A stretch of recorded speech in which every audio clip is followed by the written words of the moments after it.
Meus amigos, boa noite. Tudo bem com vocês? Graças a Deus. Eu gostaria e eu desejo penhoradamente que Jesus nos abençoe e nos conceda a sua paz nesta noite. Muita paz a todos, meus amigos. Meus caros, todos nós temos um jardim das oliveiras em nossas vidas. Todos nós somos convocados pela existência na Terra a experiências nobilitantes de desenvolvimento e de progresso espiritual. Nós não estamos de férias no planeta Terra. Nós não somos flores de estufa. Nós não estamos no mundo simplesmente para usufruirmos dos recursos de que ela disponha. Nós temos uma finalidade, um objetivo maior. E quando eu falo disso, eu não estou dizendo que o papel que teremos que desempenhar na Terra, na atual reencarnação, seja a do exercício dos grandes poderes, porque isso também acontece, mas no exercício das pequenas responsabilidades que a existência nos confere, onde quer que nós estejamos, no lar, na via pública, no trabalho, no exercício profissional, na escola, onde quer que nós estejamos, é possível e é imprescindível que façamos alguma coisa. O mundo não pode continuar sendo como é, e não podemos atribuir as desgraças e as tragédias do mundo simplesmente àqueles que talvez detivessem o poder de fazer alguma coisa e não fazem, porque esta responsabilidade é solidária, é compartilhada. E se estamos neste mundo, é porque também temos responsabilidades que devem ser compartilhadas, que devem ser cumpridas. E ninguém se excusará da própria consciência, alegando ignorância, abstraindo-se das responsabilidades do seu papel a cumprir, ou simplesmente atribuindo as problemáticas da própria vida ao governo, ao partido político, aos políticos propriamente ditos, ou ao vizinho, ou às autoridades religiosas, as quais seguimos e respeitamos, porque são veneráveis. Não haverá desculpas, meus amigos. Todos temos responsabilidades e temos também consciência que nos traz a lume o papel que devemos desempenhar na Terra, onde quer que nós estejamos. Muito cuidado. O momento é de muita oração e de muita vigilância. E para isso eu gostaria de recordar aqui a proposta da doutrina espírita através do Espírito de Verdade, quem tenho sempre falado, e do qual precisamos nos lembrar todos os dias, porque é ele que traz para o mundo a grande mensagem salvítica ou salvadora da doutrina espírita. Ele é o Espírito Consolador, que enfecha no desempenho da sua função o trabalho de muitos espíritos luminares que estão em contato direto com o planeta Terra, no cumprimento de uma tarefa que foi prometida por Jesus, que é a da iluminação das criaturas por dentro. Esse é o grande papel, esta é a grande missão, a grande tarefa que temos que desenvolver no mundo. O autoconhecimento, o autoaperfeiçoamento, a autossuperação, para sermos melhores. O mundo já não suporta mais os indiferentes, os mornos, aqueles que permanecem, como eu já disse, indiferentes diante do mundo, não dá mais. Nós vamos ter que adotar posturas positivas, que reflitam a mensagem espírita que nós esposamos na tua reencarnação. Não é possível que passemos pela casa espírita tão somente como meros receptáculos ou depositários de bênçãos, de graças ou de milagres. Não é possível. É preciso fazer alguma coisa. E aquele que já tem um pouco de luz ou de consciência, que faça alguma coisa. Alguma coisa. E se for bom, que seja assim. Mas o Espírito de Verdade nos traz uma proposta curiosa. Ele começa dizendo em uma de suas mensagens, lá no capítulo 6 do Evangelho segundo o Espiritismo, meus amigos, lá no item 6 do Evangelho segundo o Espiritismo de Allan Kardec, ele diz assim, olha que bonito: venho instruir e consolar os pobres deserdados, Venho dizer-lhes que elevem sua resignação ao nível de suas provas, que chorem, porque a dor foi sagrada no jardim das oliveiras. Mas que esperem, pois que também a eles os anjos consoladores lhes virão enxugar as lágrimas. Obreiros, traçai vosso sulco, recomeçai no dia seguinte o afanoso labor da véspera. O trabalho de vossas mãos vos fornece aos corpos o pão terrestre. Vossas almas, porém, não estão esquecidas, e eu, o jardineiro divino, as cultivo no silêncio dos vossos pensamentos. Quando soar a hora do repouso e a trama da vida se vos escapar das mãos e vossos olhos se fecharem para a luz, sentireis que surge em vós e germina minha preciosa semente. Nada fica perdido no reino de nosso Pai, e os vossos suores e misérias formam o grande tesouro que haverá de fazê-los grandes, substituindo a luz pelas trevas e fazendo com que o mais desnudo dentre todos vós seja o mais resplandecente no além. Em verdade vos digo, os que carregam seus fardos e assistem seus irmãos, são bem amados meus. Olha que bonito. Instruí-vos na preciosa doutrina que dissipa o erro das revoltas e vos mostra o sublime objetivo das provações humanas. Assim como o vento varre a poeira, que o sopro dos espíritos dissipe os vossos despeitos contra os ricos do mundo, que são não raro muito miseráveis, porquanto se acham sujeitos a provas mais perigosas que as vossas. Estou convosco, e meu apóstolo vos instrui. Bebei na fonte viva do amor e preparai-vos, cativos da vida, a lançar-vos um dia livres e alegres no seio daquele que vos criou fracos para vos tornar perfectíveis, e que quer modeleis vós mesmos vossa maleável argila, a fim de serdes os artífices da vossa imortalidade. O Espírito de Verdade, Paris, 1861, item 6, capítulo 6, do Evangelho segundo o Espiritismo do Sr. Allan Kardec. Não é bonito? Não é bonito? É lindo! É lindo! E tem tudo a ver conosco, meus amigos. E a primeira frase, o primeiro parágrafo, fala exatamente disso, porque o Espírito de Verdade, ele se utiliza de um recurso muito parecido com o de Jesus, o das parábolas, que tem uma função didático-pedagógica, apresentando teses muito profundas, de uma maneira muito simples, inteligível e compreensível por todos. E Jesus era muito inteligente, o Espírito de Verdade também, porque onde quer que ele esteja, ele se aproveita das circunstâncias, dos elementos e ensina alguma coisa. Ele encena alguma coisa, não é por fingimento ou hipocrisia, é para demonstrar pedagogicamente aquilo que se deve fazer, ou transmitir algum conhecimento por meio de símbolos, de imagens ou de símbolos ou de simbologias. As parábolas existem para isso. E o mais interessante é que o tempo passa, mas a imagem simbólica da parábola permanece. E fica a seu critério a interpretação, desde que ela não seja arbitrária, obviamente. E a doutrina espírita é um excelente recurso, uma excelente ferramenta para a interpretação destas ideias. Olha que bonito. Venho instruir e consolar, diz o Espírito de Verdade. Venho instruir e consolar os pobres deserdados.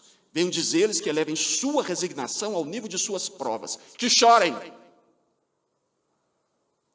Que chorem, não tem problema. Mas que se resignem, né? Que aguardem. Porque também a eles, os anjos, porque a dor foi sagrada no jardim das oliveiras. Ele diz assim, e os anjos consoladores lhes virão enxugar as lágrimas. Que imagem é esta? Isso lembra alguma coisa, não lembra? O jardim das oliveiras, os anjos que vêm consolar Jesus. Olha só, lá no capítulo, não dorme não, acorda, presta atenção. Aguenta firme que hoje é dia de penitência, vai passar logo, não vai doer nada. Capítulo 6 do Evangelho, lá no capítulo 26 de Mateus, versículo 36 e seguintes, os senhores devem se lembrar do dia em que Jesus, na véspera da sua prisão, levou seus discípulos ao jardim do Getsêmani, a uma região chamada Jardim do Getsêmani, onde tem um jardim chamado Jardim das Oliveiras. O Getsêmani em hebraico, sabe o que significa? Lagar do azeite. O que é isso?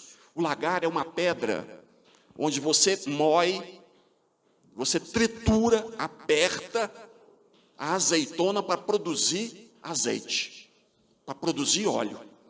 Isso lembra alguma coisa para vocês? A vida não tem alguma coisa disso? Quando a gente passa pelo lagar do azeite, quando nós somos triturados pelas conjunturas, pelas problemáticas, pelos probleminhas que a gente tem na vida, e a gente se desespera, não é? Ou culpa o outro, ou simplesmente culpa a Deus, como se nada tivéssemos com isso. O que estão fazendo comigo, não é?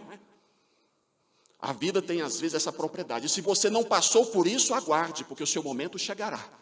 E quando Jesus faz isso, ele não está ameaçando. Nós não estamos fazendo aqui uma apologia da dor, não é nada disso.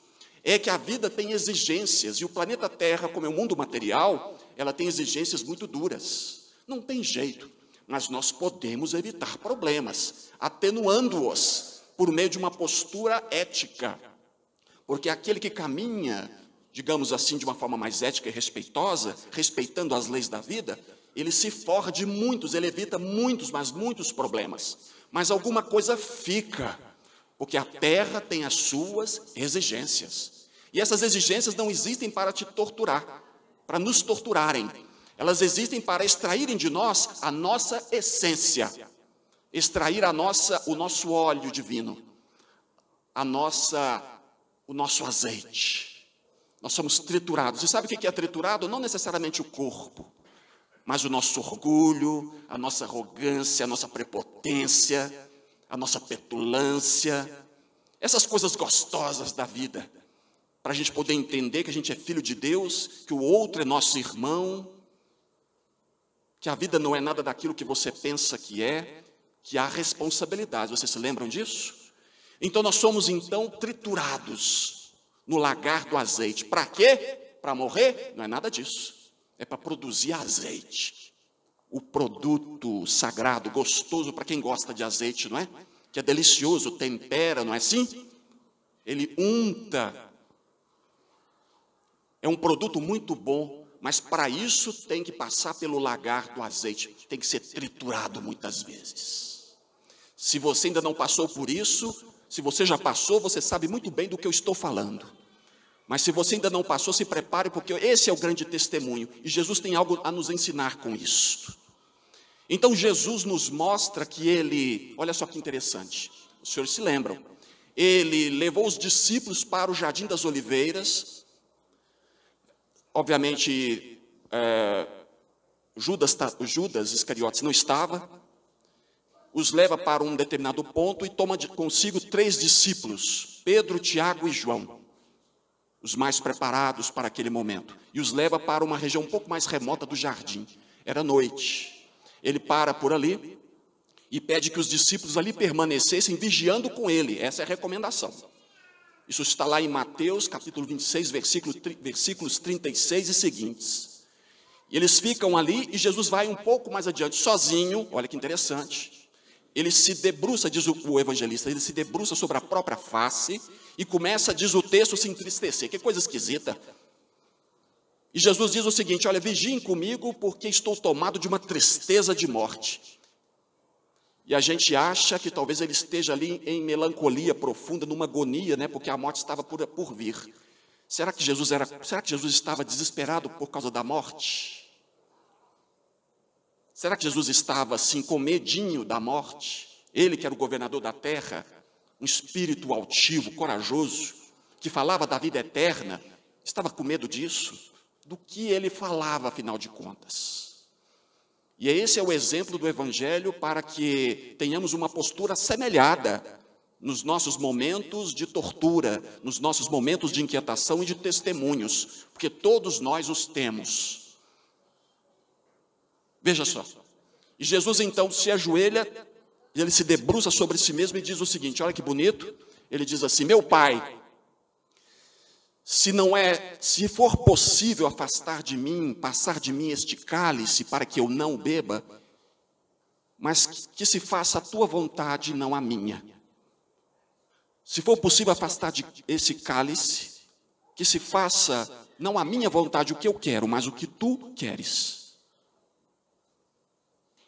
Quando ele volta, ele se depara com os 3 discípulos dormindo, e o texto diz que os seus olhos pesavam. Jesus olha para eles e diz, mas vocês, os senhores, não puderam permanecer comigo pelo menos 1 hora em vigília, vigiando comigo? E ele diz aquela frase muito conhecida: vigiai e orai, para não cairdes em... Conversa comigo, aguenta firme. Para não cairdes em tentação. Porque o espírito está pronto, mas a carne é fraca. E ele então volta de novo, se debruça, ele se reclina, né, sobre si mesmo e continua orando. E ele repete a mesma ideia em oração, mas de um jeito diferente. Ele já pressentia o que deveria fazer. E Jesus diz assim: meu Pai, se não for possível, já mudou, se não for possível passar de mim esse cálice, que se faça a tua vontade e não a minha. Entrega total. Entrega total. Mas o bonito disso é o seguinte: se não for possível afastar de mim, isso demonstra o quê? Que alguma coisa devemos fazer para atenuarmos ou evitarmos os problemas pelos quais nós passamos. Se você está doente, busque o médico. Se você está com depressão, busque o médico, a terapia, toma o seu remedinho, busque o psiquiatra, faça qualquer coisa. Você não precisa morrer na dor, não é nada disso. E Jesus demonstra isso: olha, Senhor, se não for possível afastar, que se faça a tua vontade, não a minha, entrega. E às vezes o que nos resta em determinadas circunstâncias, e os senhores já vão perceber, já devem ter percebido isso, é às vezes a gente recolher os remos e confiar no timoneiro, no condutor da embarcação, que é Jesus, porque você não tem competência para resolver isso sozinho. Há determinadas questões que nós não temos competência, para as quais nós não temos competência, não tem como. É preciso confiar na vida, confiar na espiritualidade, submeter-se, confiante. Compreendem? Ou vocês acham que nós temos capacidade ou poder para resolvermos todos os problemas da nossa vida? Tem gente que dá um tapa no peito e diz, né, eu sou assim, eu faço e aconteça. Eu não espero acontecer, eu faço. Coitado. Arrogância, prepotência. Não estou dizendo que não devamos fazer as coisas. Lembra? Você tem uma responsabilidade, alguma coisa você vai... Não há solução indolor. Não é cruzar os braços no sentido de ter uma esperança, no sentido de esperar. É uma esperança de esperançar. Enquanto aguarda, você trabalha. Mas há determinadas problemáticas só no tempo. No tempo. E esse tempo pode ser o tempo de um dia, de um mês, de um ano, de uma década, de uma vida ou de muitas vidas. Então vamos ter paciência. E ele então volta de novo, ele repete essa frase, Jesus, e volta de novo. E adivinha o que aconteceu com os 3 discípulos? Dormindo outra vez. Dormindo outra vez. E ele volta para a oração, repete as palavras. Na terceira vez ele retorna e diz o seguinte: olha, levantem-se, porque o Filho do Homem será entregue nas mãos dos pecadores, e aquele que haverá de traí-lo já está chegando. E aconteceu tudo aquilo que os senhores já sabem. Ele é preso, levado para a casa de Caifás, e ali ele permanece a madrugada toda sendo interrogado. E vou trazer aqui uma informação curiosa que o Chico já disse aqui para vocês. O Chico viu a cena, o Emmanuel contou para ele, o Chico Xavier, contou para ele o que aconteceu com Jesus em casa de Caifás, que foi o juiz da causa dele. Diz o Chico que a imagem, por clarividência viajoura, era a seguinte: vendo Jesus sendo torturado a noite toda na casa de Caifás. Jesus foi torturado a noite inteira. Sabe com o quê? Com sacos de areia na ponta. Aquilo bate e provoca então um deslocamento dos tecidos, dos órgãos internos. E Jesus passou então a fazer uma hemorragia profunda. E quando ele foi levado à cruz, foi levado à crucificação, ele não durou 2 horas. Eu não sei se os senhores já foram crucificados na vida, já foram? Conversa comigo. Já foram crucificados? Sabe o que é isso? Não? Olha que interessante.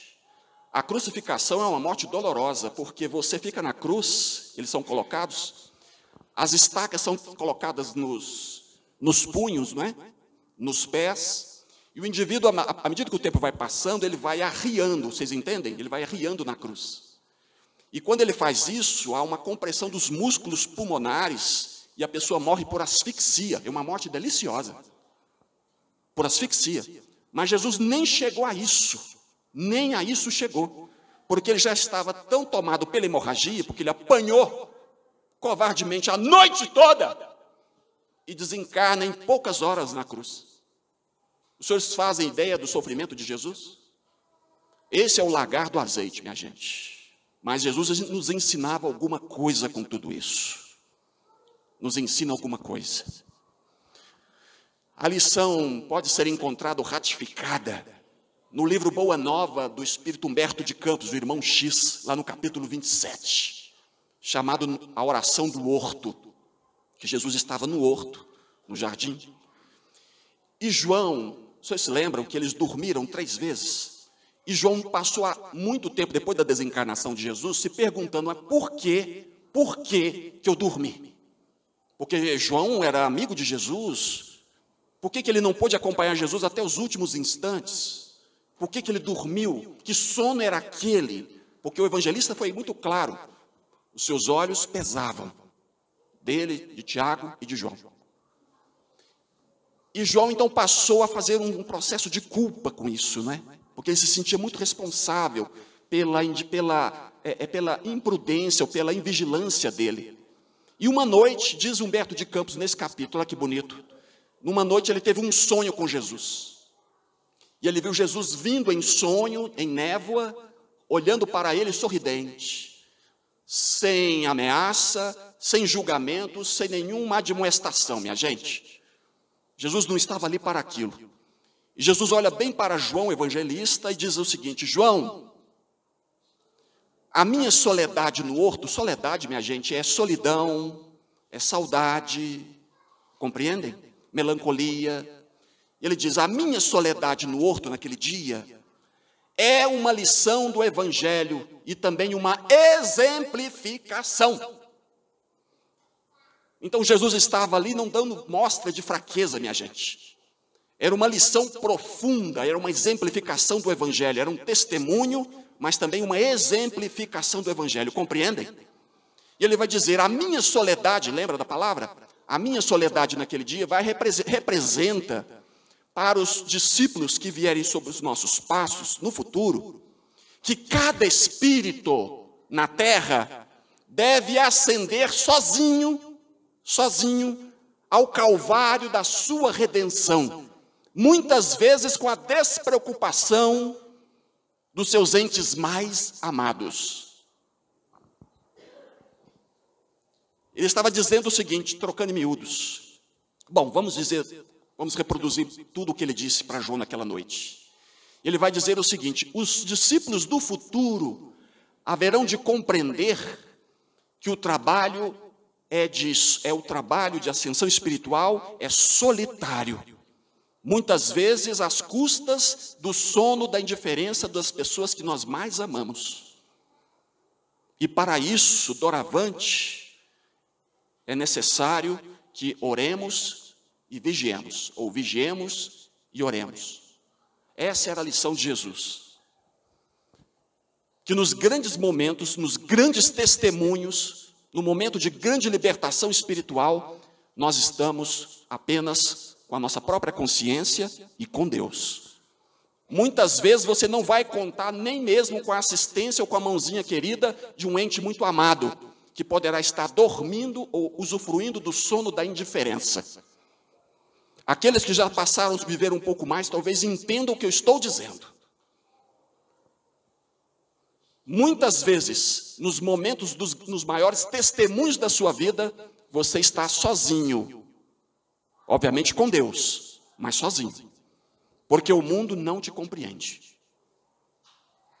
Às vezes é bom ter, né, uma mãozinha ali do lado, não é? Uma mão quente, aquecida. Olha, minha gente, vamos fazer o bem. Aliás, para as pessoas que já têm neto aí, cuidem dos netos, hein? Eu não vou nem falar dos filhos. Sabe por quê? Porque o neto é que vai te tirar da cadeira, vai te colocar no sol quando você não puder mais andar, não é? Vai te colocar lá, trazer de volta, colocar para dentro. Porque às vezes os filhos não poderão fazê-lo. Ou não vão querer. Cuidem dos netos. No momento da desencarnação, você poderá estar sozinho muitas vezes, na companhia dos verdadeiros amigos espirituais. Porque aqueles em quem confiávamos, talvez Nada de colocar pessoas ou coisas no lugar de Deus na sua vida, hein? Não substitua Deus em sua vida. Não coloque no lugar de Deus na sua vida pessoas ou coisas, porque elas têm limites, elas têm limitações, elas têm dificuldades. E se você depositar todas as suas fichas nelas, ao invés de acreditar em Deus com fidelidade, você poderá sofrer algumas decepções. O testemunho é solitário segundo Jesus, é isso que ele ensinava para a gente. Compreendem? Na segunda parte do texto do Espírito de Verdade, ele diz assim: obreiros, traçai vosso sulco, recomeçai no dia seguinte o afanoso labor da véspera. O trabalho de vossas mãos vos fornece aos corpos o pão terrestre. Vossas almas, porém, não estão esquecidas. E eu, o jardineiro divino, as cultivo no silêncio dos vossos pensamentos. Que bonito. Enquanto nós estamos aqui na luta, na peleja, nessa luta difícil da terra, é exatamente aí, nesse momento em que o Espírito, Jesus, nos cultiva no silêncio dos nossos pensamentos.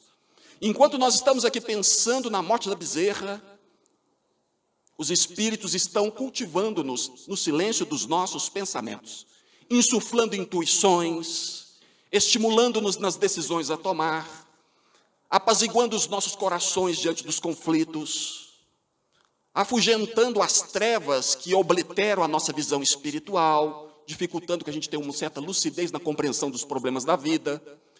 Quando acabar a reunião, a gente levanta, toma o passe e vai para casa, mas, nossa, eu não tinha pensado nisso. Olha a solução por aqui. Alguma coisa acontece, meus amigos. E é no silêncio dos nossos pensamentos em que somos cultivados nas virtudes que devemos ter. Enquanto a terra está passando por esse périplo de tantas lutas e vicissitudes, nós percebemos que Jesus trabalha por nós no silêncio.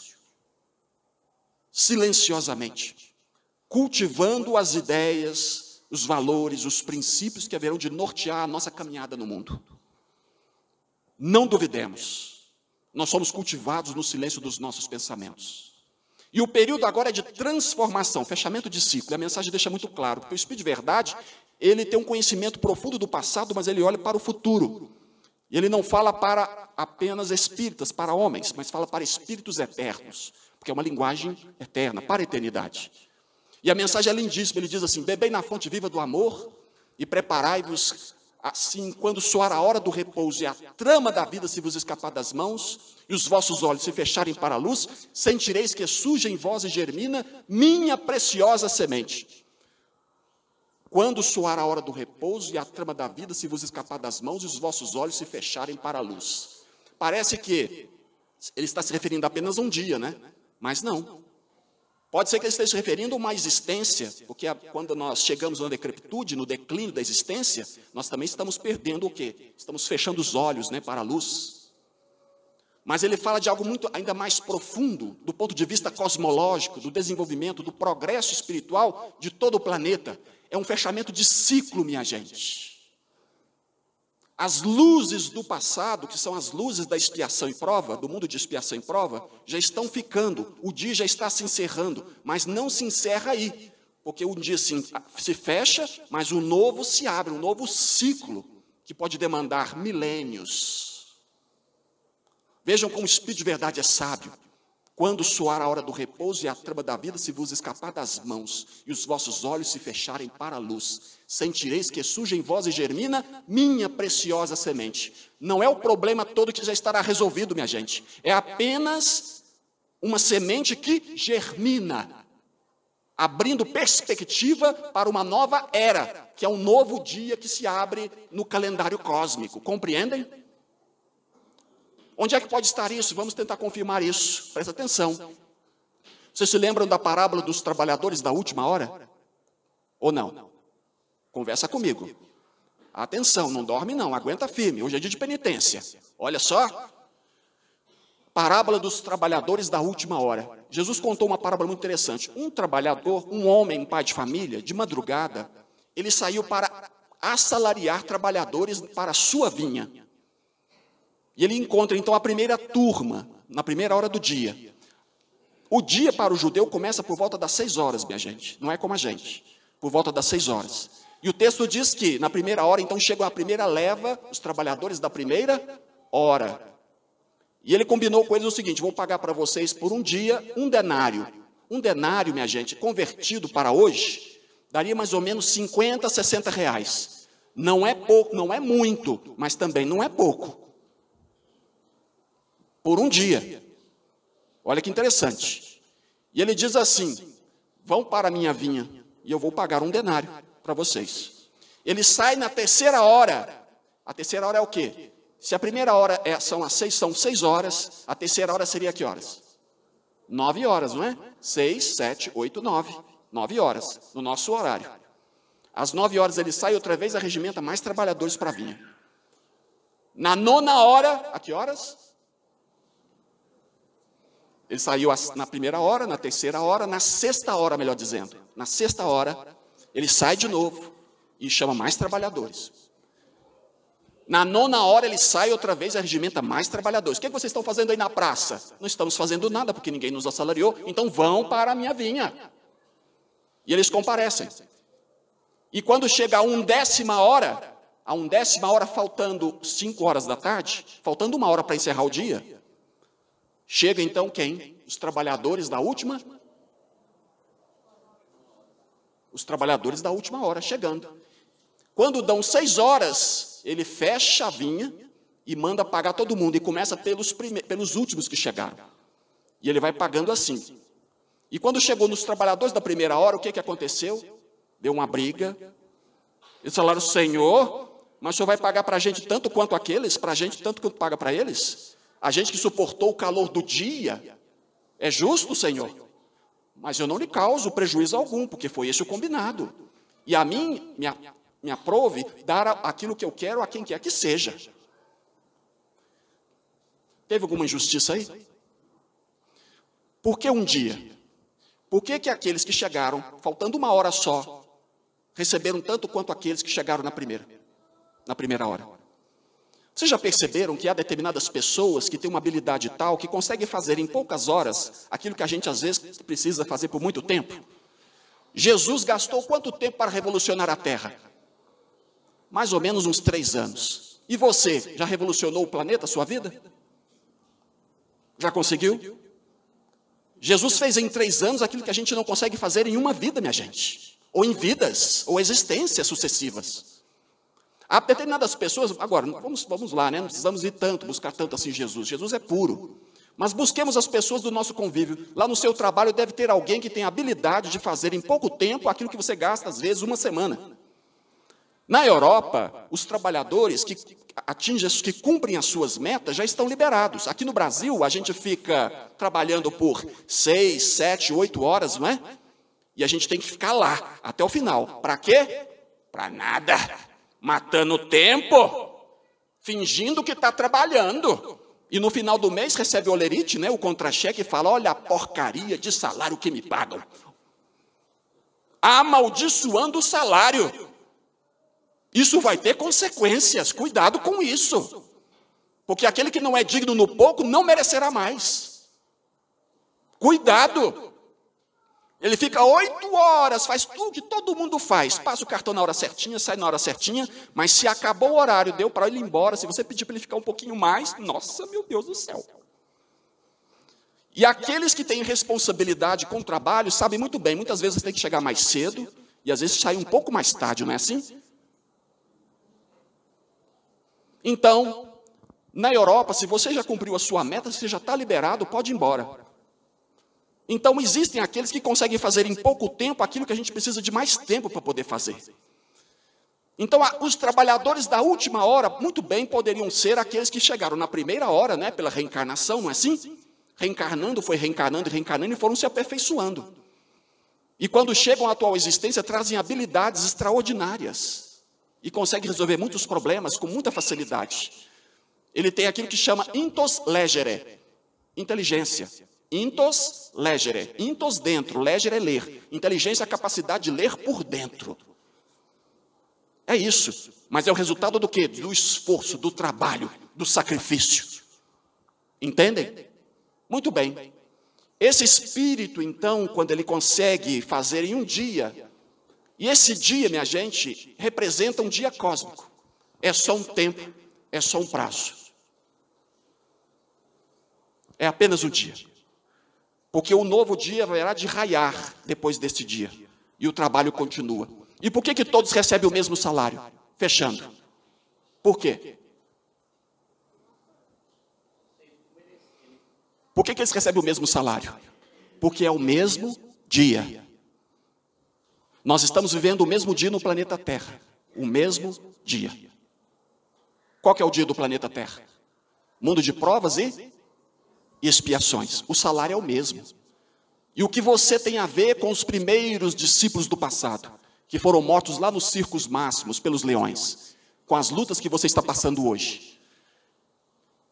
É que não adianta de nada você dar a sua vida em sacrifício lá para os leões e ser preso, torturado, se você continua orgulhoso. E quando você passa pelas lutas de hoje, a luta é a mesma. É a luta contra nós mesmos, não é contra o outro. É de autossuperação para ser mais humilde.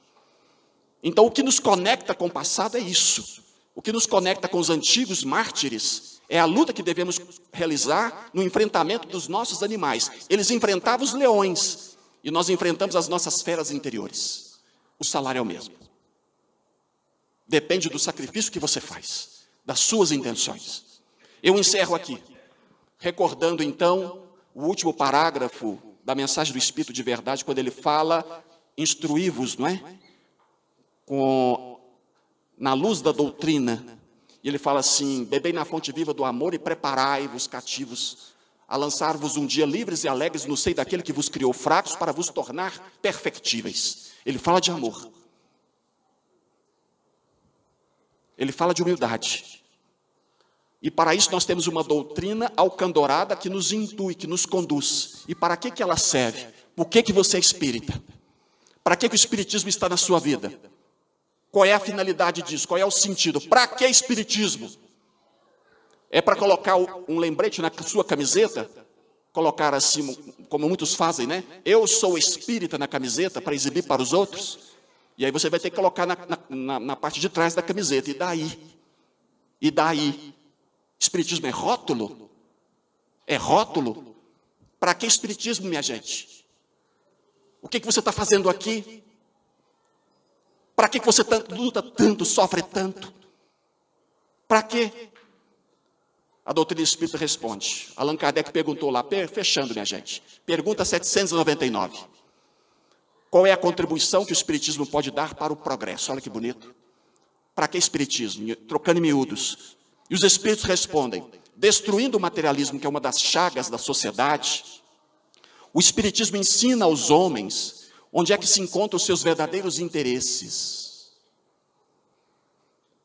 A vida futura agora, não mais velada pela dúvida, mostra ao homem o que ele deve fazer para conquistar o futuro através do presente. Destruindo o materialismo, destruindo os preconceitos de cor, de raça e de credo, o espiritismo ensina aos homens a grande solidariedade, para que possam se unir como irmãos. Para que espiritismo? Para que espiritismo? Para a gente ser irmão. Destruindo os preconceitos de cor, de raça, de credo. Para que preconceito? Homofobia, exclusão, preconceito contra pobres, negros. Para que isso? Esse lixo, essa miséria, essa desgraça da terra? É para que, destruindo tudo isso, é para que compreendamos a grande solidariedade que haverá de nos unir como irmãos. Nós somos irmãos. Nem mais, nem menos, nem melhor, nem pior do que ninguém. Somos apenas irmãos. E o nosso Pai, e Deus, é o nosso Pai. Fiquem com Deus.